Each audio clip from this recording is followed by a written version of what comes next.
welcome. I'm the Deadwood Jedi. This is another Raid Shadow Legends video. I know a lot of you guys have been talking about ally protection for a couple months now. There was a really big Hell Hades video that came out. There were a couple people that did other videos. Ian K, Aang, Murder Inc. A bunch of people did some really great videos on this. Scratch, a whole bunch of folks. And I had a lot of people asking me, hey, what about ally protection? So it's taken me a little while to get into it. And part of the reason is this wasn't actually new news, not for me, and I think not for a fair amount of the community. But as always happens in this game, information gets lost in the shuffle, right? We learn it, we share it, and then it gets forgotten as we have new players coming in. And this does nothing to take away from the wonderful work that these people did. Ian K did a great job bringing this down. Murder Inc. did a wonderful job doing a video breaking down how ally protection works completely.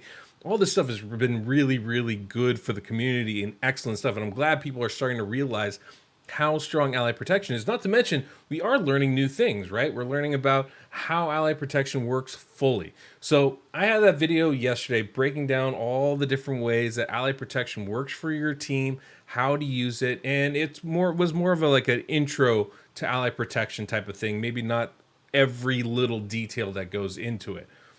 But today what I want to do is I want to show you a comp utilizing it. And this is actually a team that iAangGaming kind of first publicized, using it on Hell Hades stream. And I thought this would be a great one. I have a takeover going on right now.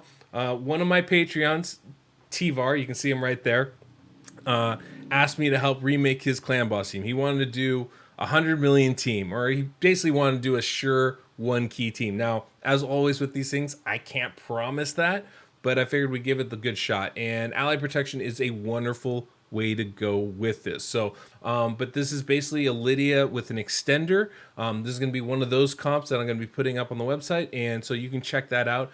This is a wonderful way to keep your team alive, going at a 2-1 ratio, utilizing Brogni and utilizing a shield champion, in this case Toragi the Frog, with ally protection. We're going to have massive shields, we're going to have ally protection, increased defense from Brago, we're going to have strengthen from Lydia. We're going to be going in a 2-1 ratio due to Godseeker and Lydia together.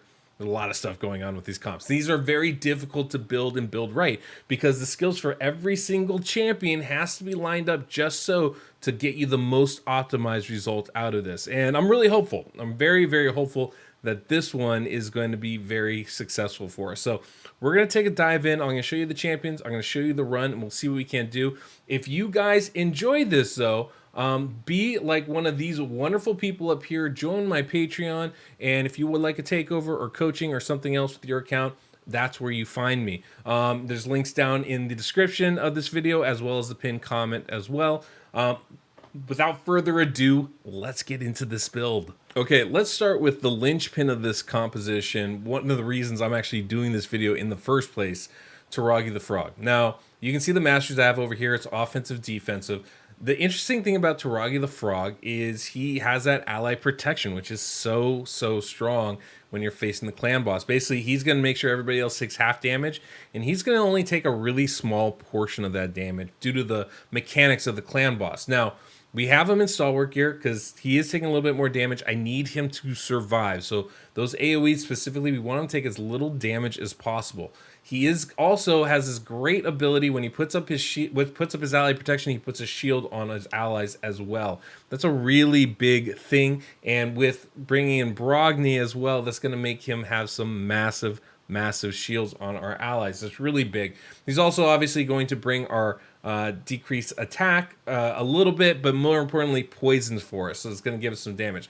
So we do have some accuracy. I could obviously glyph that up. Lots of HP, solid defense, speed's 225. Even got him a little bit of crit rate, not a ton, but a little bit, and kept his crit damage low, so he doesn't take too much damage in the run. The next champion we're going to bring in. Now, the next champion we're going to bring in is going to be Godseeker and Neri. A Godseeker Neri obviously is going to be really important, making us go to speed by extending all of our buffs. 254 speed is where we have her. Good defense. HP is a little bit on the lower side, but I think it'll work. 100% crit rate, good crit damage, because she can definitely do some damage for us. And then offense, defensive tree as well there. Next champion you're going to see, Iron Brago. Same thing, offense, defensive tree. Now, you might notice the defensive tree is a little bit different. We're not taking the AoE, the blast proof. he's the tankiest champion we have. I'm not too worried about that. So we're going to build a little bit more damage into him. But we do definitely need to take Delay of Death to help mitigate the damage we take from the attacks over time. That's a really important one, and one of the stronger abilities you can have here. As far as his artifacts go, how he's built, we've got him 217 speed, which is really the bottom of the barrel speed. Good crit rate, good crit damage, and accuracy. And you can see 5,400 defense. It's going to be another 540 on every other ally we have here.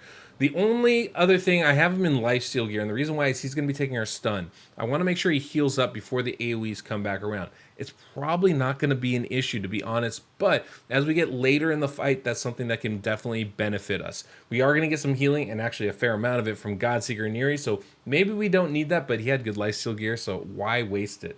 The next two champions that we're going to bring in, obviously Underpriest Brogni, huge champion, super big for us. As you can see, same thing, offense, defensive masteries did come down to Giant Slayer.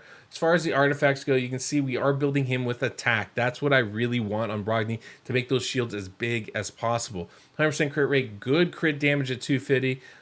He's got that good 254 speed, 3,100 attack. That's a very good number. He has such a low base. Getting that up is super important. Very common mistake, and mistake might be a little bit of a strong word. Depends how you're going to use him, but a lot of people build him with HP. I prefer to build him with attack because that's what's going to build the shields. Now, the HP is going to place a sizable shield, but that A2 ability, that attack ability, that's what's going to grow them. So the more attack, the more damage we get out of that, the bigger that shield is going to be. That's really, really important. So for us, for this build, I think that's going to be the better way to go, especially because we should have ally protection on Iron Brago when the stun actually comes down. We don't have to worry about that as much. I'm not relying on him for a shield. I'm relying on him to grow the shields. So that's kind of an important distinction, I think, to have there. And then the very last champion is obviously going to be Lydia. Now, Lydia was built more for Doom Tower, for Arena, lots of accuracy. We did make some changes, but kept that accuracy high just so you can use them in a variety of areas of the game. 269 speed, got her to 100% crit rate, so she can do a little bit of damage. And you can see defense and the attack, whatever. Now, you'll notice everybody's defense is pretty low except for Iron Brago and Godseeker. Godseeker's defensive champion. The more defense, the more damage. Iron Brago's the same way. We are getting that extra defense from Iron Brago. So this 2,800 almost defense is actually much closer to about 3,300. And so when we add the increased defense buff, it's going to push it well north of 4,200 defense, which is what we want in order to mitigate the maximum amount of damage without just wasting defense on there. So that's going to be the benefit there. I think it should work out really well. Masteries as well, offense and defense. And that's the champions. That's the build.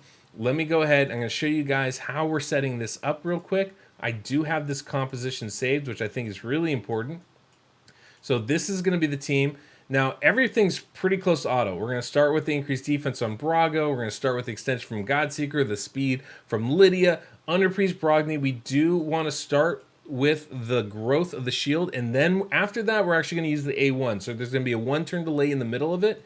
And kind of the same thing with Toragi the Frog. We need to wait 2 turns before we use his ally protection and his increase and his shield ability. So there's going to be a little bit of manualing, but it's actually really short, really early on, so we should be able to jump into this pretty quickly here. So I haven't run this yet. We're going to see how this turns out. My hope and goal is this is a team that's going to last 60 or 70 turns. It's a team that's going to be doing at least 1 key damage, hopefully close to 100 million, but we'll see. I haven't fully optimized everything. Didn't glyph anything up, so there's still room to improve. Okay, so we're going to start off here. Lydia gets that A2 going, no problem.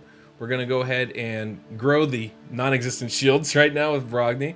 We're going to extend that with Godseeker here. And then we're going to need an A1 with Toragi the Frog. And then we're going to put the shield down with Iron Brago. Okay, we're almost done manualing, guys. Not too much more. Here we go. A3. Boom, boom. And now we do need to wait 1 turn here. So we're going to A1 right there. Perfect. A1, A1, and now we can click auto. And that's it. We're going to watch. Hopefully this works nice and neat. Shouldn't be too big of an issue. That's the plan anyway. Now, obviously, there are some caveats, right? First off, Iron Brago, weak affinity. So It's very possible we're not going to get that decreased attack at a crucial time. That could be a problem. Thankfully, we have Toragi the Frog, who also can place decreased attack. Hopefully Toragi will. Everything else should go nice and smooth. You can see the size of those shields. Underpriest Brogni is just a maniac with that, which is wonderful. And this is affinity friendly from this point on. It doesn't matter if you're facing Spirit or whatever. We shouldn't have any affinity debuffs whatsoever. And that ally protection is really going to be able to keep us alive here, so we're not taking that much damage as we go forward. You can see we're already at 1,000,000 a turn, and it's only turn count 4. Those numbers should only jump up as we go through this fight. And hopefully we last long enough where even if they don't jump up a ton, we should be okay. So I think this is going to work. We did get 1 debuff there. That's not good. So I might have to look at it a little bit later on just to make sure we got all the timing of the skills and stuff. But this should work just fine. And that's it. That's the team. That's what's going on here. So I'm going to watch it, observe it, make sure we are in sync. Everything's lined up right. You know, it's one thing to have it in the calculator, another thing to have it happen in game. So I'll take myself off the screen. You guys can enjoy the music, and yeah, I guess I'll be back in a bit.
All right, guys, look, we hit that one key spot.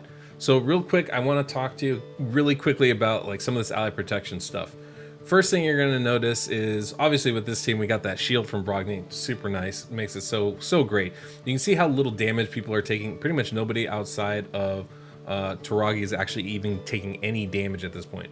And you can see that just hardly any damage is going to Brago, even though we're past level 50 and he's taking that stun. A lot of that's due to that ally protection. He's only taking half the damage. The shield's mitigating a lot of that as well.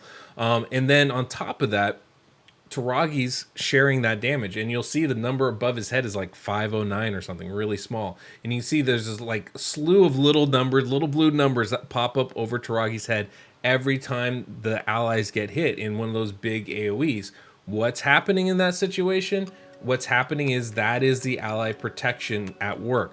They're only taking the damage. He's only sharing the damage that the clan boss does in the very first round. You can see those numbers are like 308 and 198. They're really small. That's why, because on the very first round, the clan boss does a certain amount of damage. And what happens is over the course, His passive ability, let's see if I can find the right one here. I think, no, it's not Infernal Resistance. Gathering Fury. Over the course of the fight, each turn, the damage kind of grows, and it's a multiplier, but that multiplication isn't added onto the shared damage. So he does, the clan boss does the raw damage first, and that gets split off and shared, and then what's left of it, that 50% that actually allies take, that's the part that's actually getting increased due to Gathering Fury. And so that's why ally protection is so strong. The person protecting doesn't take that much extra damage. Right now, Toragi's taking maybe an extra 2,000 damage, maybe 3 or 4. It's not a lot. And so because of that, we build him a little tankier, and he survives just fine and keeps all of our allies surviving a lot longer because they're only taking half the damage. That's how it can be turn 62 and we are still surviving. So yeah, that's it. I just want to kind of share that, the nuts and bolts of how that works, so you guys know what you're looking at as it's happening. By the way, that strengthen buff from Lydia is huge. Really helps us stay alive. A really nice addition to the team just as far as survival goes. And we still get that healing from Godseeker, which is just that little bit extra. Gotta love it.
Not too bad, right? I mean, 142 million damage is pretty ridiculous.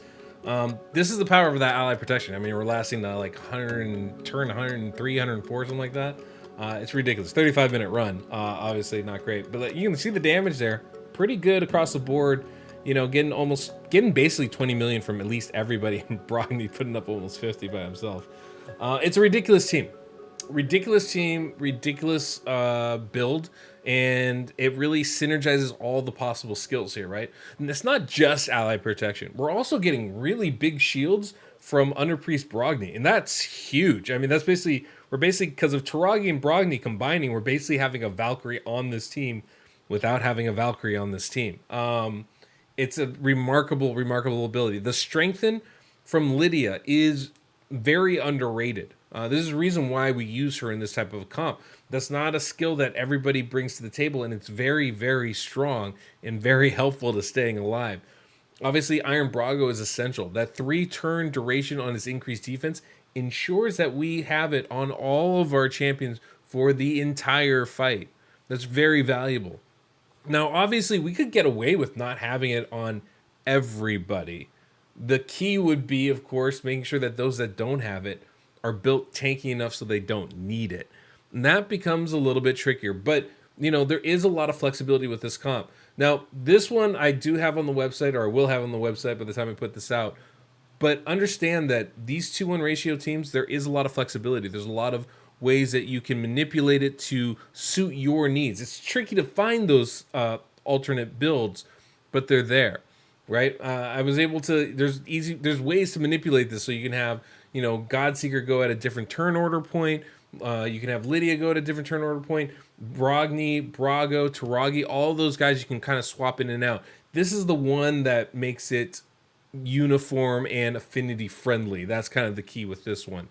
Now, one of the keys I did mention earlier, how Godseeker took a debuff. I figured out what it was. Basically, I have Godseeker just slightly slower than Brogni. If I can make her slightly faster, that'll fix that issue, and it will be completely affinity friendly. Even as it is, even if she took a slow debuff from the Spirit Affinity, I don't know that it would necessarily throw the comp off. A lot of times when these 2-1 ratio teams, it's so in sync, it's very hard to get knocked out of it. So unless the entire team gets it, or at least 1 or 2 key champions, it might be very possible to burn through it and not even worry about it. That might be the case here. I haven't had a chance to test it on Spirit, but you know, I wouldn't be surprised if that was the result. In any case, 142 million is pretty bonkers. I'm definitely happy with this. So that's the team. That's the build, guys. I know T-Var is going to be very happy with this. He was hoping for 100 million. We got him 142. I mean, you know, if you're going to do it, go all the way, I say, right? This is a pretty ridiculous comp. You know, obviously, you know, everybody going to be a little bit different. I don't mind running a team on auto for 35 minutes if it can get me 1 key. I can do that 3 times during the day to get a bunch of different chests. And while that's happening, I can go and do other things. Some people don't have that kind of time to spend. Maybe you want to spend, maybe you really only want a 15, 10-minute clan boss team. That's very possible too. There's lots of different builds out there, and it's important for you to recognize what you want, what you need, and get a team that suits those needs for you. And this is not something that is an early game or a mid-game build. This is definitely end game. But the lessons here, the things we're learning here, apply to all different levels. Ally protection is so super strong. I've done so many videos over the last year utilizing ally protection, showing how powerful and strong it is. And I'm so thankful that the community is finally getting into it and embracing that as well, because it is such a powerful ability. It's even stronger for you the earlier game you are, because you don't have the gear, you don't have the champions to build everybody super tanky. Ally protection really goes a long way in letting your team stay alive so that you can do the most damage possible. Obviously, it benefits more the faster you go. These 2-1 ratio teams allows Toragi to put it up multiple times, but doesn't take away from the fact that you still can do that. And there's no counterattack in this team, right? The only poisoner is Toragi, so it's not like we're filling up poison bar. We're just getting a lot of raw damage out of this one. It's a fun comp, very cool to do, and it can allow you to utilize some champions that you normally wouldn't. Yeah, a lot of fun, a lot of cool stuff here. So anyway, guys, hopefully you enjoyed this and learned a little something. And yeah, if you guys would like a takeover like T-Var, hit me up on Patreon. Definitely go check out the website so you can see all those different tunes and find the one that suits your team. Always key, guys, always key. So best of luck with your clan boss teams. Remember, hit that like button, subscribe, notification bell so you know when my next video comes out. Until next we meet, I'm the Deadwood Jedi.